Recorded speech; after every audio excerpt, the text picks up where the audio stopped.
Hi, this is Jindo. Welcome to Tree Leaf. Our subject today is sitting for ourself and sitting for ourselves. Zen practice can seem a very selfish pursuit. I mean, we're supposed to be pursuing how to drop the self, but we do it all by ourselves, sitting by ourselves, even when we're at a retreat. Perhaps we don't talk much to others. Perhaps it's a silent retreat and we're sitting, me, myself, and I, facing a wall.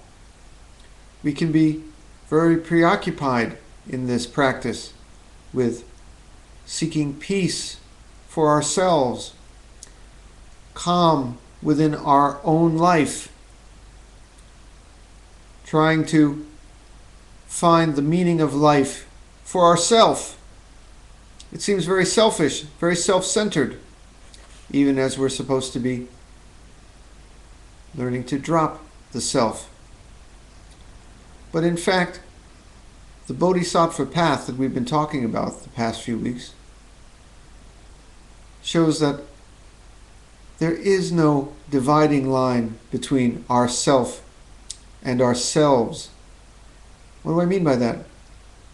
In a very real perspective, all is interconnected. All is interdependent. All is one beyond one. Thich Nhat Hanh refers to interbeing, a wonderful word. I think of his own invention, that we're all beings that are not separate beings. I mean, we are separate, but we're not. This world is a vast, interconnected place, dependent on all of us. So for that reason, we must not pursue this practice just for ourself, but for ourselves, for the whole world.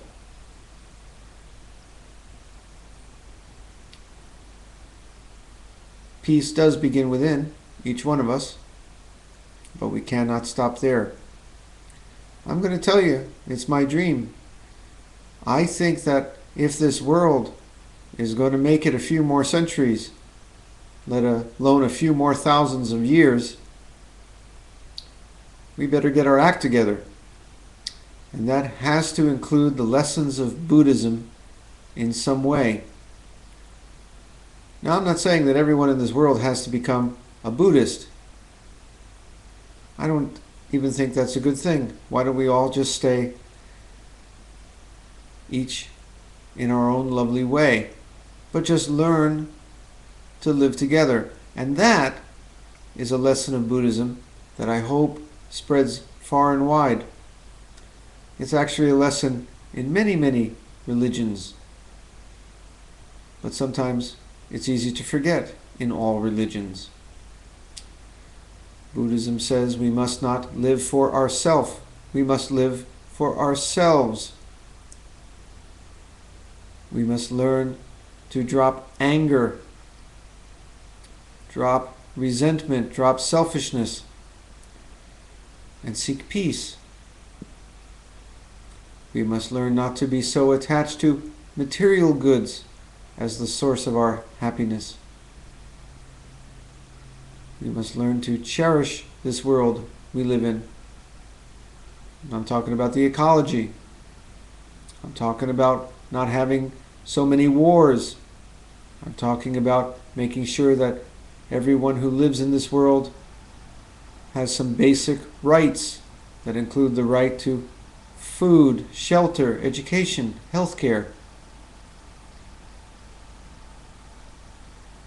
There's enough in this world to go around, and like a monastery, if we all could learn to eat out of the same bowl, there's enough to go around.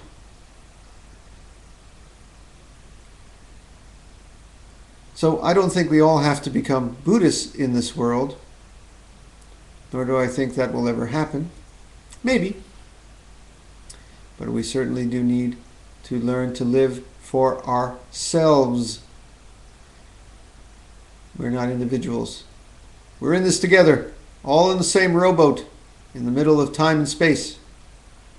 And if we don't row together, we sink together. This is a lesson of Buddhism too. Yes, the whole world could use to meditate more. Shall we start right here and now?